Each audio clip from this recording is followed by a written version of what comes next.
right, so this area is in southeast Ohio. It's called Cantor's Cave, and it's actually a 4-H campground. And there's a creek right here you can see that runs back through along the rock face there. And there used to be a road that went through that area, and now they have improved roads coming through here that you can come in on for 4-H activities. But the road used to run along the back side of this creek. And back in the 1920s and 1930s, especially the 1920s and the early era of motor camping, this was a stop between Chillicothe and Gallipolis, Ohio, that Model Ts would stop to camp for the night.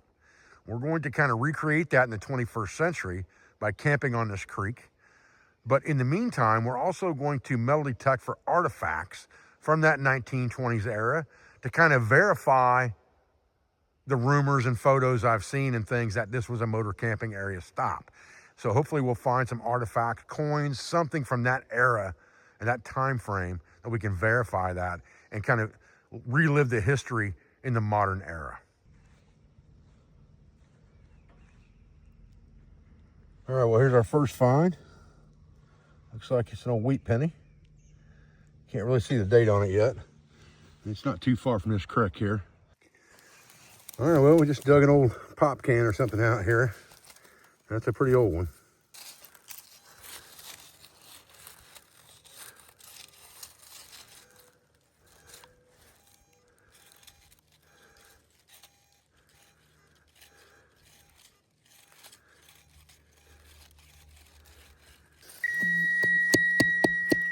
All right, we got something solid metal down here, bottom of this pit. Maybe a trash pile melt or something like that. So we'll dig it out, see what we got. Whatever that is, a big old chunk of metal. I ain't gonna bother digging it up because it's rusted away, whatever it is.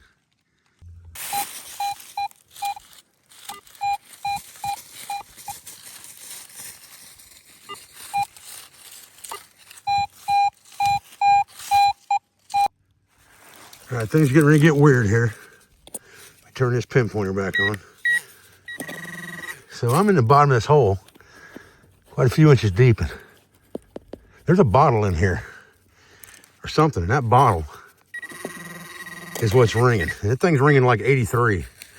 So we're gonna try to get that bottle out of there. I think we might be in a burn pit here. Here's a piece of glass, and that's an old bottle for sure. Some really thick glass on that, dude. Look at that thing.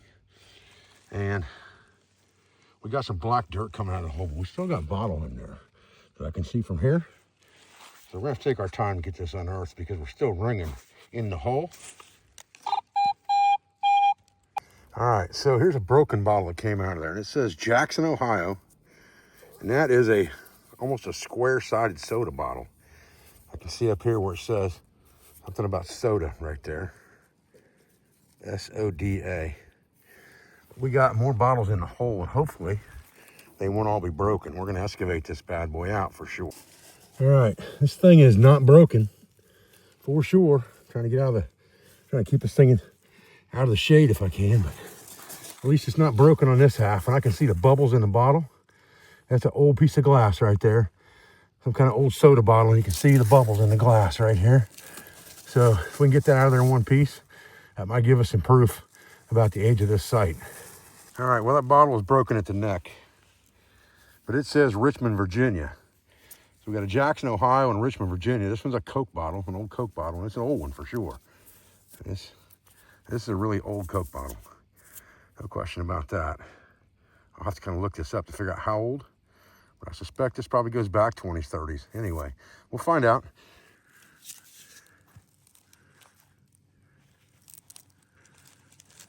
All right, so got a piece of metal banding right here, just lighting that thing up. So there's some metal down in this trash pit. That's what was giving us that signal. But at least we found something that may date this site, and I think that's really, really cool.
Well, it was some sort of a ring.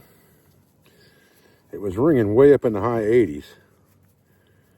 We'll have to clean it up. It looks like some kind of a rope work ring of some kind or something. You can't tell very well from the video, but it was definitely ringing high enough to be a silver ring. So we will clean it up, check it out. All right, I would say that that's an old radiator cap or something, I had to guess, from the ears on it. Ringing about 66. Out of that hole there, about 4 inches deep. All right, we had a 52, 53 ringer right here. It's out of the hole. It's in this sod. Sometimes that's nickel, 52, 53.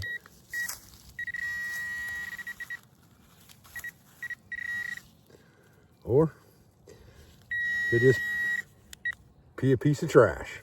And that's what it is. Well, you don't always find something good, for sure. All right, so we just dug this.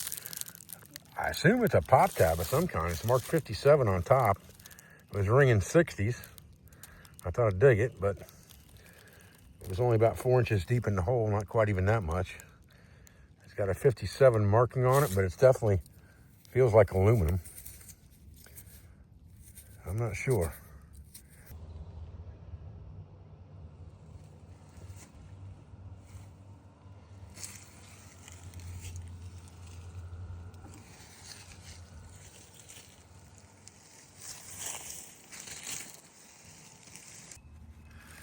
All right, so we just dug this up, and I'd say it's broken here.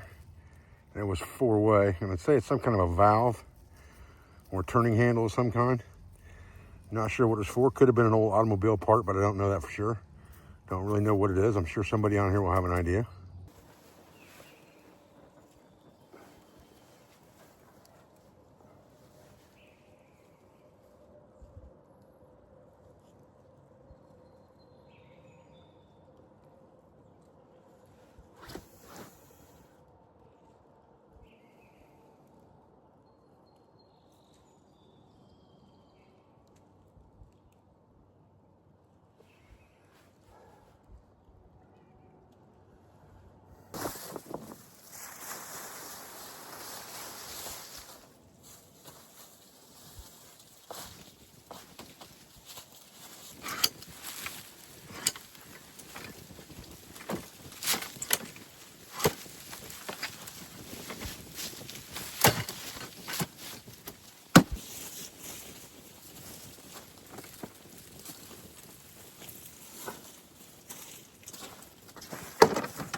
That thing is definitely gone, whatever it used to be.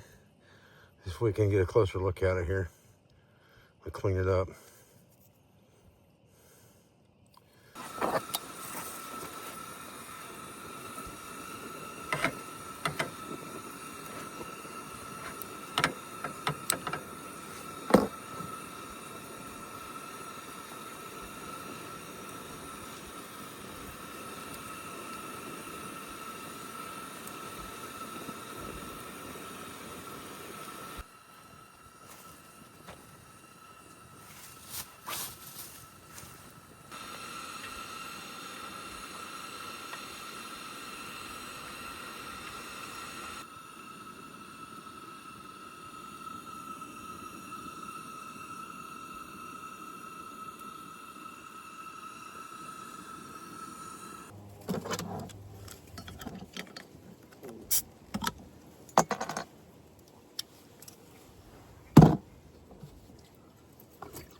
All right, so here's all of our finds from today. And just wanted to kind of bring them over here and rinse them down a little bit. See if we can kind of get a better eyeball on what we got here.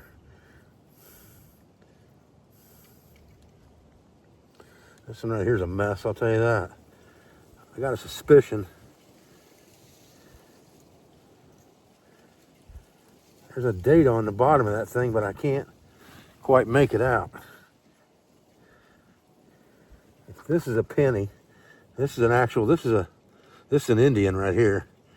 And this one is a 1907, and it's smaller than this. So I'm guessing this might be a V nickel. I see some stars around the outside of it. I'm guessing that's an old V nickel. And we found this wheat penny here. I can't make the date out on it either. It's pretty beat up. We found this ring, and it was ringing silver numbers, but it's pretty corroded, so it must be copper. But it's got like a rope style design to it, like a braided design, but the edges look like they're copper to me. So then we found had somewhere in here, there's a 22 short right there. We had this piece of copper wire. I don't know really what that was. We had this, looks like an on-off valve for something. And then this thing here, I have no idea what that thing is. It won't move. It's, well, this one moves a little bit. The other one's rusted. Some kind of pulley for something, I don't know. And then that 57, a piece of aluminum 57 there. I don't know what that is either. And then I think that's a radiator cap. I'm gonna wash some of the crud out of it. It's pretty packed with crud there. I don't know what kind of radiator cap that is. Pretty thin, but I have to clean the rest of that stuff out of there to kind of get to it. Maybe I can clean some of it out with this copper wire.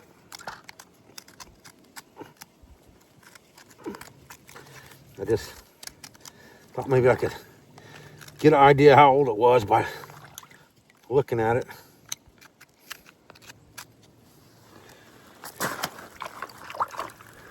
Yeah, looks like it's busted right there, but I can't really tell. If there was anything written on it, it's definitely degraded and gone by now.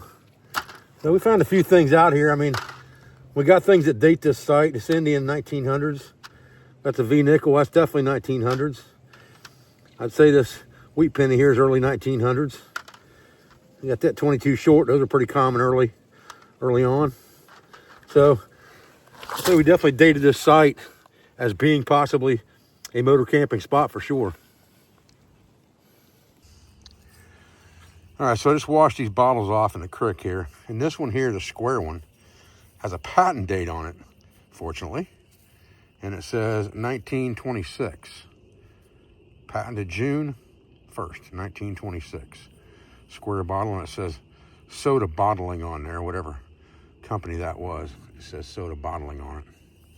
And then we've got that Coke bottle. Of course, remember, that's got that Jackson, Ohio on the bottom of it. This Coke bottle, same thing, says Richmond, Virginia. So same hole, I'm sure same age, and definitely dates our site as a camping area, people burying their trash up and burning it and whatnot back in the 1920s. That shows you that there were people camping along this area, and definitely verifies our thoughts.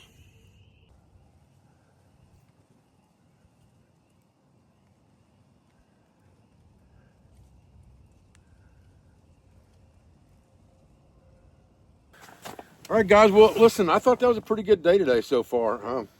You know, we found some cool pieces of history, and that's really what this was all about, was chasing the history. And if you guys like videos like this, we can do more of it. There's some really cool areas all around the state of Ohio and adjacent areas that we can do stuff. I've done lots of things on my channel already, from gold panning to hunting bottles to fossil hunting to metal detecting.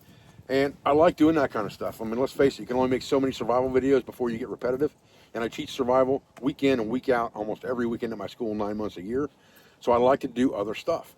So if this video is interesting to you guys and you want to do some more chasing history type stuff, or some more, you know, adventure type videos, we'll do them. Just let me know.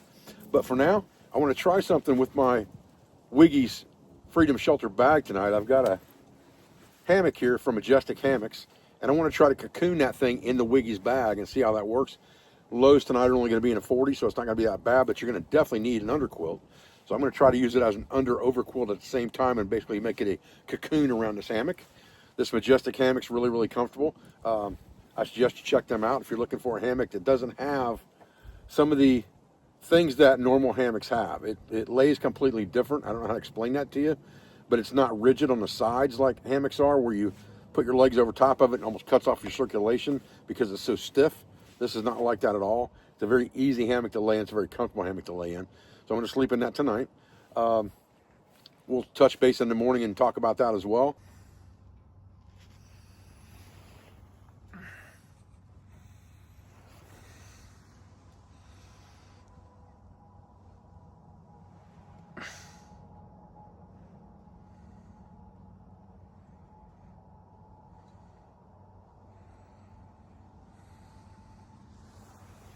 Well, the whole hammock thing with the Wiggy's bag did not work out.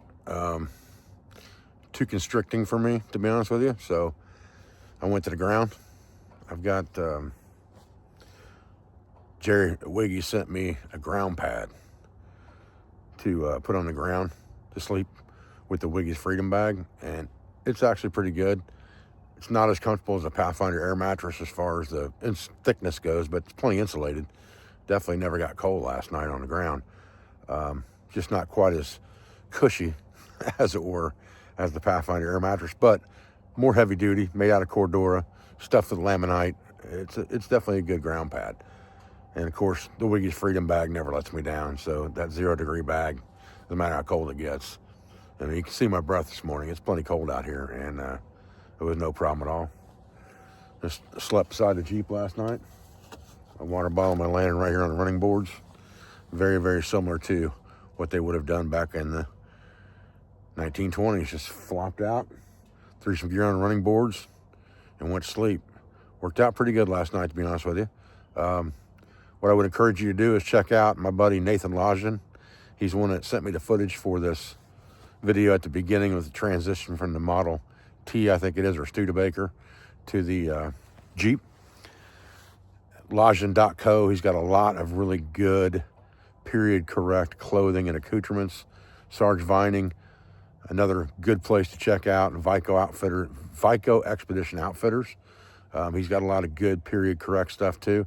And so if you like doing that, 1900s, early 1900s through like 1930s, reenacting or reliving of history, as we like to call it, that's the place to go look. Those guys know exactly what they're talking about. And Bannerman's Camp on Facebook is also a great resource for a group. I see I've got some light in my face here. I don't know if it's going to show up on the camera or not. Reflection showing up off my lantern here. But anyway, it's pretty early. I don't know if I'm going to try to go back to sleep or not. We'll see. 5:30 is a little earlier than I usually get up, but I'm kind of awake now, so we'll see what happens.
All right, guys, about 6:15, not quite breaking daylight yet. I'm packed down. I'm going to go ahead and head out. I've got a lot of stuff to do today, and I want to get this video uploaded for you guys this afternoon as well. Like I said, if you want to see more adventure-type videos like this in the future, let me know, and we'll get it done. I appreciate your views. I appreciate your support. I thank you for everything you do for school, for family, for business, for all of our sponsors, instructors, affiliates, and friends, and I hope to see you at the Pathfinder School for Training in 2025. Thanks, guys.